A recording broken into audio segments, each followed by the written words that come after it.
as leis trabalhistas têm se adaptado às novas formas de emprego, como contratos temporários, freelancers, home offices e modelos de trabalho mais flexíveis. Quais são as lacunas legais que ainda precisam ser abordadas? Em relação aos contratos temporários, a nossa legislação já previa de forma clara proteção aos trabalhadores, ou seja, já tinha bem especificado quando se pode contratar um trabalhador temporário, os seus direitos. A nossa alteração substancial veio com a reforma trabalhista, que trouxe então a proteção para aqueles contratos que já eram uma realidade, mas que ainda não estavam contemplados na consolidação das leis do trabalho.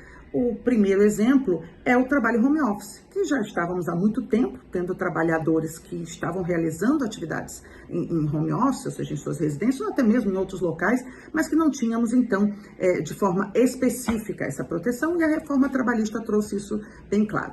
Outra mudança que veio com a reforma trabalhista foi em relação ao contrato intermitente, que veio proteger, né, de certa forma, o freelancer. Então, nós tínhamos trabalhadores que eram contratados sem nenhuma proteção, ou seja, apenas estariam recebendo diárias, e que com o contrato intermitente passou-se a assinar a carteira de trabalho desses trabalhadores, então, podendo ser chamados no momento em que o empregador precisasse. E ainda, né, eles podem recusar esse chamado sem que isso signifique que eles estão pedindo demissão do trabalho ou serão demitidos por isso.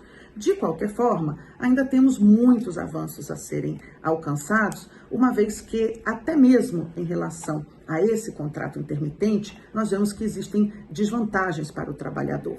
E temos que enfrentar também alguns outros desafios, que é em relação a esses avanços tecnológicos, o que pode trazer para aqueles trabalhadores que não estão totalmente adaptados a essa realidade e também aquelas artimanhas que alguns empregadores acabam adotando com o intuito de diminuir direitos dos trabalhadores. Então, o maior desafio acaba sendo exatamente esse.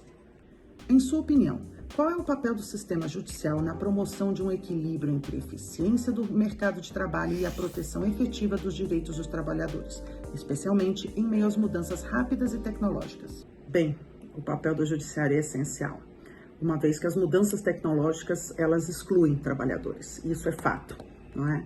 Esses trabalhadores que, infelizmente, têm, inclusive, dificuldades sérias nesse avanço tecnológico, então eles acabam sendo excluídos e, pior, não é? Acabam tendo que aceitar contratos que são cada vez mais desfavoráveis, que acabam tirando direitos, muitas das vezes com a pejotização ou ainda, não é, com a obrigatoriedade de que funcionários assinem contratos que são totalmente desfavoráveis, com valores salariais cada vez menores, com menos direitos, abrindo mão, né, de muitos direitos. Então, o papel do judiciário, ele é essencial. O TST, que é o nosso Tribunal Superior do Trabalho, ele sempre esteve atento a tudo isso, óbvio, não é? Julgando de acordo com que a lei trabalhista nos traz, essa proteção, esse equilíbrio que deve existir nessa relação, que é uma relação dispar, afinal de contas, o trabalhador, ele não tem como enfrentar o capital se não tiver a proteção, então, do judiciário. E o nosso judiciário tem sido incansável nessa proteção aos trabalhadores. Em sua opinião, qual é a responsabilidade das empresas na promoção da saúde mental e bem-estar dos funcionários e como isso está refletindo nas leis atuais? Bom, a responsabilidade das empresas, ela é de 100%. Afinal de contas, se a empresa não tiver um programa de cuidado do trabalhador e, essencialmente, de educação dos altos cargos, nós teríamos problemas seríssimos e já estamos tendo problemas muito sérios. Inclusive, o grande número de trabalhadores que está sendo afastado tem sido por burnout, tem sido por depressão, ansiedade. Inclusive, já temos um número significativo de trabalhadores que chegam a atentar contra a própria vida em virtude exatamente de medidas que deveriam ser tomadas pelas empresas e que não são. O judiciário tem recebido cada vez mais ações que versam sobre essa situação.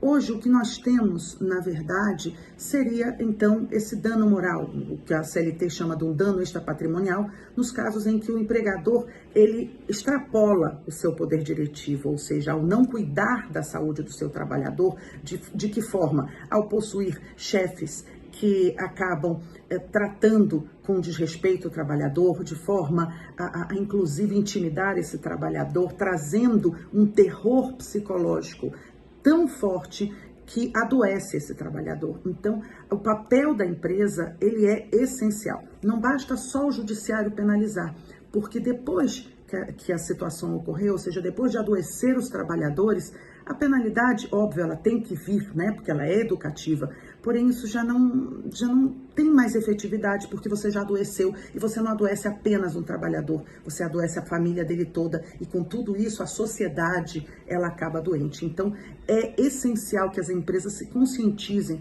que o maior tesouro que eles têm, ou seja, o ouro que uma empresa tem, são os seus funcionários, e funcionário doente, funcionário que está sendo explorado dessa forma, ele com certeza, ele acaba sendo, não é, um prejuízo, mas a gente não pode só pensar num prejuízo econômico, mas um prejuízo humano de uma monta extraordinária. Como as organizações sindicais, movimentos sociais e a influência das novas gerações têm modulado a interpretação e aplicação das leis trabalhistas? Pergunta difícil, porque nós não temos historicamente na nossa sociedade uma cultura sindical, uma cultura de movimento social ligado ao trabalho, ao mundo do trabalho. Nós fomos, com o passar do tempo, né, nós fomos sendo doutrinados de que a justiça do trabalho é protecionista, que a justiça do trabalho atrapalha o progresso, coisa que não é. A justiça do trabalho apenas aplica o que a lei, né, trabalhista traz, ou seja, que os princípios do direito do trabalho trazem, e não são apenas leis brasileiras, afinal de contas nós temos todo um histórico, né, desde a criação da OIT, desde a Revolução Industrial, melhor dizendo, que nós vimos a necessidade de leis que protejam os trabalhadores. Em relação aos movimentos sociais, isso, como eu estava mencionando, não tem sido da forma com que deveria ser, infelizmente. Não é? O brasileiro não tem visto o sindicato da melhor forma, e os sindicatos também agora estão tendo que correr atrás de um prejuízo, desde a reforma trabalhista, com a eliminação do imposto sindical, né, daquela contribuição sindical compulsória. Ele está percebendo que ele precisava de muito mais apoio, sempre precisou, né, de muito mais apoio dos trabalhadores, mas não teve. Então agora ele, embora a reforma trabalhista tenha trazido que o negociado vale mais que o legislado, ou seja, que os acordos e convenções coletivas, eles têm muito mais força que a lei. Mas para isso a gente precisa que a sociedade entenda que o sindicato é realmente o órgão que vai proteger, e que o sindicato também assuma isso de uma forma diferente, que mostre isso para a sociedade. Ou seja, o papel do sindicato hoje é muito mais essencial, de mostrar que ele pode e vai agir de melhor forma e negociar melhores contratos para os trabalhadores, não é? Quando você negocia uma convenção coletiva com melhores condições de trabalho, isso acaba refletindo nos contratos individuais de trabalho. Então, até para que a nossa nova sociedade, né, para que os jovens entendam isso, os sindicatos têm que se reinventar. Considerando as tendências futuras do mercado de trabalho, quais são os desafios jurídicos antecipados para garantir a proteção dos direitos dos trabalhadores? Os desafios continuam os mesmos, de que os direitos sejam preservados, ou seja, tudo aquilo que nós temos garantido na nossa Constituição Federal, no artigo 7º, os direitos mínimos que todo e qualquer trabalhador possui, continuem sendo preservados. Não é porque o avanço tecnológico está chegando e vai ser ainda mais significativo que isso significará, então, redução de direitos. Não é porque trabalhadores estão home office que eles vão perder direitos, que eles, então, estão excluídos de proteção pelo simples fato de que, por exemplo, não estão perdendo tempo no transporte público. Porém, esses trabalhadores continuam prestando serviços. Não é porque nós pensamos em retirar, por exemplo, os bancários, diminuir os bancários, porque afinal de contas a tecnologia está cada vez mais latente, que nós vamos esquecer que existem trabalhadores que estão, então,